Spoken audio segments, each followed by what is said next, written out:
Table ఎవరు అదెవరు భిఖారీ లో మీదే కదా అన్న ఇది జీలకర్ర పొడి కాదండి గరం మసాలా. ఎలాగా జైపూర్ మటన్ తీసుకెళ్తున్నాను కదా.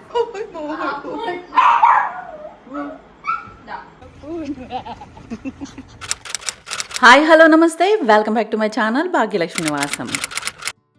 Oh shit, I didn't pack my clothes. ఓయ్ నేను కాయి దీని ఏమేయాలి ఇప్పుడు ఇంకా అందులో? దీనిలో ఉల్లిపాయలు బాగా మగ్గనివ్వాలి. మగ్గనిచ్చిన తర్వాత ధనియాల పొడి వేయాలి ఫస్ట్. ఇదేంటి ఇప్పుడే కదా మగ్గనివ్వకుండానే ధనియాల పొడి వేసేయమన్నారు. మగ్గనివ్వకుండా కాదు, మీకు తెలియకపోతే తెలుసుకోండి. నేను కాదు నాన్నగారు, మీదే కదా అన్న నాన్నగారు రెసిపీ అన్ని చెప్పేస్తారు. ఎలాగా మా నాన్నగారు నా కోసం టమాటా కూర వండుతున్నారు. ఎలాగా అసలు ఇది మీల్లేనండి? మంది ఆ సెన్సర్ కాదండి, మంది టచ్.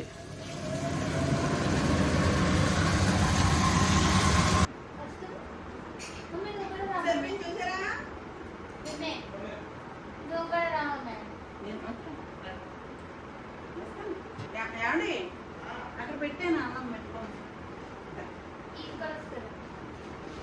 పిచ్చి పెట్టిందా అందరం? వద్దు,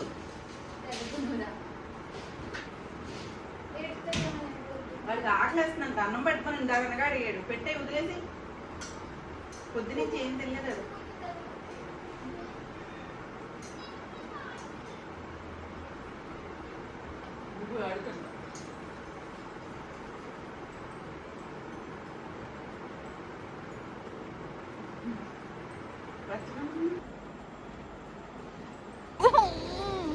బాయ్ తల్లి, బాయ్ తల్లి, బాయ్. సిరికి హాలిడేస్ ఖతం అయిపోయినాయి, ఇంకా మళ్ళీ కాలేజ్కి వెళ్ళిపోయింది. మార్నింగ్ లేవడంతో ఇల్లంతా ఏంటో శూన్యంగా అనిపించింది. పొద్దున్నే లేవగానే అయితే లేట్గానే లేస్తుంది, బట్ పిల్లలు ఉంటే అదొక సందడి కదా. సో కొంచెం ఆ సందడి మిస్ అయింది అని అనిపించింది. మళ్ళీ నేను ఒక్కదాన్నే ఉన్నానా, ఈ మొక్కలు నా కుక్క పిల్లలతో పాటు మళ్ళీ నార్మల్గా రొటీన్ అయిపోయింది. మా సొసైటీలో మార్నింగ్ టైం ఎర్లీగా లేస్తే కనుక ఇలా బయట వాక్ చేసినప్పుడు చాలా బాగుంటుంది. ఈరోజు కొంచెం మబ్బుగా ఉంది. రాత్రి 3:42 ఆ టైంకి లేచి చూస్తే మెలకు వచ్చింది, వర్షం పడుతుంది అనమాట చాలా గట్టిగా. సో మార్నింగ్ లేచేసరికి కూడా కొంచెం మబ్బుగా ఉంది, వర్షం పడేలా ఉంది కానీ వర్షం పడట్లేదు, బట్ ఎండ కూడా రావట్లేదు, చల్లగా ఉందన్నమాట. వెదర్ ఎలా ఉన్నా కానీ మార్నింగ్ టైంలో నా టైం స్పెండ్ చేయటం మాత్రం తప్పకుండా నా రొటీన్లో ఉంటుందన్నమాట. పొద్దున్నే అలా గార్డెన్లో కొంచెం టైం స్పెండ్ చేయటం, వెదర్ని ఎంజాయ్ చేయటం. మార్నింగ్ కొంచెం ఎర్లీగా లేస్తే కనుక కొంచెం ఎక్కువ టైం స్పెండ్ చేస్తూ ఉంటాను. సో గార్డెన్ మేడ పైన, ఇంకా బాల్కనీలో, కింద అన్ని చోట్ల చెక్ చేసుకుంటూ, గార్డెన్ చూసుకుంటూ ఇంకా టైం స్పెండ్ చేయటం నాకు చాలా ఇష్టం. సో ఈరోజు పొద్దున్నే లేచాను కానీ కొంచెం ఏదో అదో రకమైన వెల్తీగా ఉంది. సిరి లేదు కదా, సో అందరూ వెళ్ళిపోయారు. డాడీ వచ్చారు, వెళ్ళిపోయారు. చింటూ వస్తూ ఉంటాడు, బట్ వాడు వచ్చిన టైం కూడా తెలియకుండా అయిపోతూ ఉంటుంది. అంత తొందరగా మళ్ళీ వెంటనే వెళ్ళిపోతాడు కదా. సో సిరి 2 నెలల నుంచి ఇంట్లోనే ఉంది. సో ఆ బోసితనం ఏంటోలాగా అనిపించింది అనమాట, కొంచెం అదో రకంగా అనిపించింది.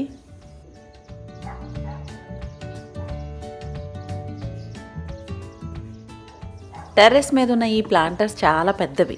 సో వీటి కిందకి స్టాండ్స్ ఆర్డర్ ఇచ్చాను. అంటే ఆన్లైన్లో చేసినవి కాదు, డైరెక్ట్గా ఫ్యాబ్రికేటర్ దగ్గర ఆర్డర్ ఇచ్చి చేయించినవి అనమాట. లాస్ట్ వీడియోలో 2 బాల్కనీ ప్లాంటర్స్లో 2 మొక్కలు ప్లాంట్ చేశాను కదా, అవి చెక్ చేస్తున్నాను అనమాట. ఇక్కడవన్నమాట అవి.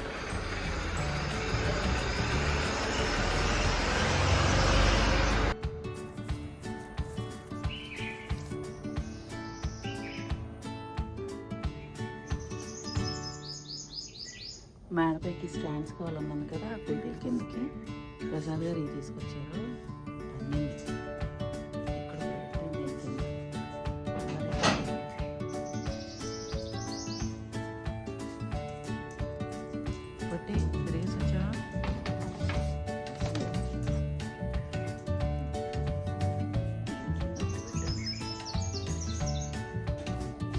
రెడాక్స్ పెయింట్ తీసాను.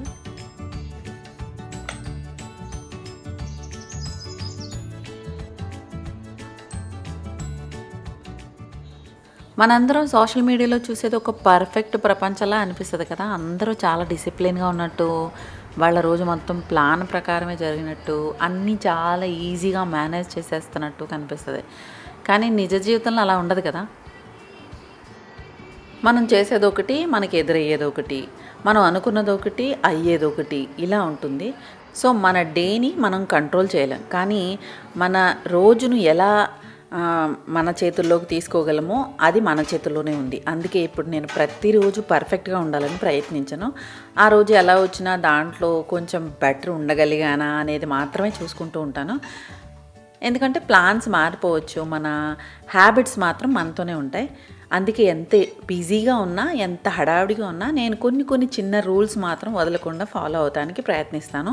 ఉదయం లేచిన వెంటనే బెడ్ సర్దేయటం, ఇల్లంతా కిటికీలు తెరిచి గాలి వెలుతురు లోపలికి రానివ్వటం, ఖాళీ కడుపుతో కొంచెం నీళ్ళు ఎక్కువ తాగటం, లైక్ పొద్దున్నే కొంచెం నీళ్ళు తాగితే కనుక మనకి గట్కి బాగుంటుంది కదా.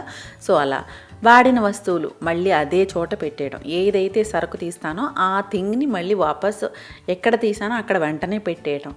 అలా మనం కొన్ని అలవాట్లు రెగ్యులర్గా ఫాలో అవుతూ చేసుకుంటూ ఉంటే వినడానికి ఇవన్నీ చాలా చిన్న విషయాలే అనిపిస్తాయి, కానీ నిజానికి మనకి అవి ప్రశాంతతనిస్తాయి. ఈ చిన్న అలవాట్ల వల్లే ఆ ప్రశాంతత వస్తుంది. ఇంకో విషయం నేను ఎక్కువ అబ్జర్వ్ చేసింది ఏంటంటే, మనం చాలాసార్లు మోటివేషన్ కోసం వెయిట్ చేస్తూ ఉంటాం. రేపటి నుంచి స్టార్ట్ చేస్తాను, కొంచెం టైం దొరికాక చేస్తాను అని. కానీ నిజం ఏంటంటే మోటివేషన్ ప్రతిరోజు ఉండదు, కానీ మంచి అలవాట్లు ఉంటే మాత్రం అవి మనల్ని ఎప్పుడూ ముందుకు నడిపిస్తూ ఉంటాయి. నా దృష్టిలో డిసిప్లిన్ అంటే కఠినంగా రూల్స్ రెగ్యులేషన్స్ ఫాలో అవటం కాకుండా, సిచ్యువేషన్స్ ఎలా ఉన్నా మనకి మంచి చేసే అలవాట్లను వదలకుండా ఉండటం మాత్రమే నాకు డిసిప్లిన్ అని అనిపిస్తుంది. హెల్పర్ సెలవు పెట్టింది కదా, అది ఇంకా రాలేదనమాట. ఎప్పుడు వస్తాను అని చెప్తుంది, కానీ ఫోన్లో ఎప్పుడు వస్తాననేది సరిగ్గా చెప్పలేదు. సో తను వస్తానంది కదా అనేసి మనం అలా వెయిట్ చేస్తూ ఉండలేం కదా, మన పని మనకి ఎలాగ తప్పదు. సో పొద్దున్నే స్వీప్ చేసేసి తర్వాత మాప్ చేస్తున్నాను. మధ్య మధ్యలో బ్రేక్స్ తీసుకుంటూ చేస్తానన్నమాట. ఒకేసారి మొత్తం చేయాలన్నా కానీ కష్టం కదా. సో ప్రసాద్ గారు ఉంటే తను కూడా హెల్ప్ చేస్తూ ఉంటారు. ఒక్కోసారి మార్నింగ్ లేచిన తర్వాత అబ్బా ఈరోజు జాడుపోచ నేనే కదా వేసుకోవాలి, పనమ్మాయి రాదు కదా అనిపిస్తూ ఉంటుంది. రోజు పర్ఫెక్ట్గా లేకపోయినా పర్వాలేదు, కానీ అన్ని పనులు పూర్తి కాకపోయినా కూడా పర్వాలేదు. బట్ అన్ని పనులు ఒకేసారి చేయాలని హడావిడి పడకుండా ఒక్కో పని నెమ్మదిగా చేసుకుంటూ వెళ్తాను. ఇలాంటివి పెద్ద పెద్ద రూల్స్ ఏమి కాదు, బట్ మనకి ఈరోజు బాగా గడిచింది అనిపించే చిన్న చిన్న విషయాలు అనమాట. ఇంకో విషయం ఏంటంటే, నేను పర్ఫెక్ట్ డే కోసం ఎదురు చూడను, ఎందుకంటే అలాంటి రోజు వస్తుందో రాదో కూడా మనకు తెలీదు. కానీ రోజు ఎలా ఉన్నా కానీ మనం దాన్ని మన అలవాట్లతో పర్ఫెక్ట్గా చేసుకోగలుగుతాం అనమాట. సో 1 మంత్గా నేను రొటీన్ అయిపోయింది నాకు. ఇలా పొద్దున్న లేచి చక్కగా స్వీప్ చేసుకుని మాప్ చేసుకుని ఇల్లంతా క్లీన్ చేసిన తర్వాత స్నానం చేసి పూజ చేసుకుని బ్రేక్ఫాస్ట్ చేసి కొద్దిగా రెస్ట్ తీసుకుని తర్వాత మిగతా పనులు చేసుకోవడం. సో మన జీవితం ఒక్కసారిగా మారిపోదు కదా, ఇలా ప్రతిరోజు చేసే చిన్న చిన్న మంచి అలవాట్లతో నెమ్మదిగా మారుతూ ఉంటుంది. అందుకే ఈరోజు అన్ని పనులు అయిపోలేదని బాధపడటం మానేసి ఒక మంచి పని అయినా చేశానా లేదా, మనసుకు ప్రశాంతంగా ఉందా లేదా అనేది మాత్రం నేను ఇప్పుడు ఎక్కువ ఆలోచిస్తూ ఉంటాను. బ్రేక్ఫాస్ట్ అయిపోయిన తర్వాత కొంచెం రెస్ట్ తీసుకుని తర్వాత మొత్తం ప్రెప్స్ అన్నీ చాలా మట్టుకు అయిపోయినాయి అనమాట. లైక్ ఇలా చట్నీ మిక్స్ ఒకటి చేసుకుంటాను నేను. ఇదేంటంటే ఏ చట్నీకైనా మనకి యూజ్ చేసుకోవచ్చు. లైక్ టమాటో వేసి టమాటో చట్నీ చేసుకోవచ్చు, అల్లం ముక్క వేస్తే అల్లం చట్నీ అయిపోతుంది. అంటే మనకి బ్రేక్ఫాస్ట్లోకి చట్నీలు కావాలి కదా, సో అలా అనమాట. సో మినపప్పు, శనగపప్పు, జీలకర్ర, పచ్చిమిరపకాయలు, కరివేపాకు, ఎండుమిర్చి, జీలకర్ర, ఉప్పు ఇవన్నీ కూడా నేను వేసి చక్కగా వేయించుకుంటాను. లాస్ట్లో ఇంకా కావాలంటే వెల్లుల్లిపాయ కూడా వేసుకోవచ్చు, బట్ వెల్లుల్లిపాయ రుబ్బుకునేటప్పుడు వేసుకుంటే కనుక ఎక్కువ ఫ్లేవర్ఫుల్గా ఉంటుంది కాబట్టి మిగతావన్నీ కూడా బాగా మంచిగా ఫ్రై అయ్యేలా వేయించేసుకోవాలి. సో దీన్ని మనం ఒక బాటిల్లోకి తీసుకుని ఫ్రిడ్జ్లో స్టోర్ చేసుకోవచ్చు. మామూలుగా కౌంటర్ మీద పెట్టుకున్నా కానీ ఎక్కువ రోజులు నిల్వ ఉంటుంది, బట్ నేను ఇది బాటిల్లో పెట్టి ఫ్రిడ్జ్లో పెట్టుకుంటాను. ఒక స్పూన్ ఇది వేసుకుని టమాటో చట్నీ కావాలనుకోండి ఒక పచ్చి టమాటో వేసేసుకుని గ్రైండ్ చేసేసి పోపు వేసుకోవచ్చు. సో ఇది బాటిల్లో పెట్టేసి ఫ్రిడ్జ్లో పెట్టుకుంటాను నేను. ఆ తర్వాత చింతపండు అక్కడ పెట్టాను కదా, చింతపండు కూడా క్యూబ్స్ అయిపోయినాయి అనమాట. అంటే ప్యూరే తీసేసి దాన్ని క్యూబ్స్లా చేసి స్టోర్ చేస్తూ ఉంటాను ఫ్రిడ్జ్లో.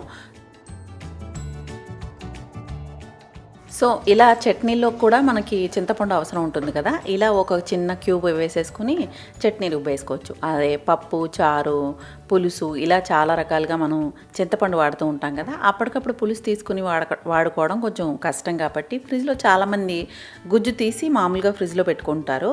సో అలా ఫ్రిడ్జ్లో పెట్టుకున్నది నాకు ఎక్కువ నిలవ ఉండదేమో అని అనిపిస్తుంది. అందుకని నేను ఏం చేస్తానంటే ఐస్ క్యూబ్స్ లాగా ఐస్ ట్రేస్లో వేసేసి దాన్ని క్యూబ్స్ చేసేసి స్టోర్ చేసుకుంటూ ఉంటాను.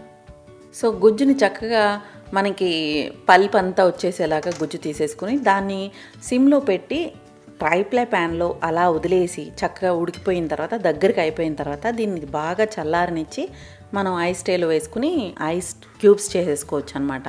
సో ఇవి మనకి దగ్గర 6 నెలల వరకు ఈ లోపలనే అయిపోతాయి అనుకోండి, 6 నెలల వరకు కూడా వాడుకోవచ్చు.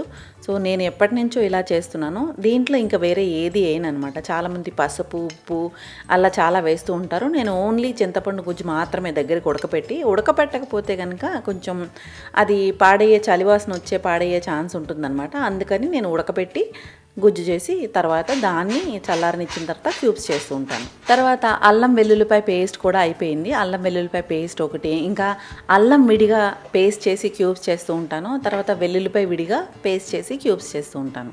సో ఇవి మనకి ఒక్కొక్కటి ఒక్కొక్క రకంగా యూజ్ చేసుకోవడానికి యూజ్ అవుతూ ఉంటాయి కదా. సో అలా మొత్తం అన్నీ ప్రిపేర్ చేసుకుని పెట్టుకున్నాను అనమాట. సో ఈ స్టాండ్స్ అన్నిటికీ కూడా పెయింట్ వేయాలి. రెడ్ ఆక్సైడ్ వేసి తర్వాత పెయింట్ వేస్తే కనుక కొంచెం బాగుంటాయి కదా. అందులో ఇలా రస్ట్ పట్టకుండా, వర్షాకాలంలో తొందరగా ఎక్కువ తుప్పు పట్టేస్తూ ఉంటాయి. ఒక్క వర్షానికి ఎలా అయిపోయినాయి చూడండి. సో వీటన్నిటికీ నేను చక్కగా రెడ్ ఆక్సైడ్ వేసేసి బ్లాక్ కలర్ పెయింట్ వేస్తే కనుక ఇంకా పెద్ద కుండీల కింద అరేంజ్ చేయడానికి రెడీగా ఉంటాయి. సో ప్రొడక్టివ్ డే అంటే అన్ని పనులు పూర్తి చేయడం కాదు, ఆ రోజు చివరికి మనసుకి ప్రశాంతత ఉందా లేదా, మనం అనుకున్న పనులు చేసామా లేదా అని అన్నది మాత్రమే. సో ఇదండి ఈ రోజు నా వీడియో. మీ అందరికీ నచ్చినట్లయితే కనుక లైక్ చేయండి, షేర్ చేయండి, సబ్స్క్రైబ్ చేయడం మాత్రం మర్చిపోద్దు. Thank you for watching. Happy home making, happy gardening. Bye.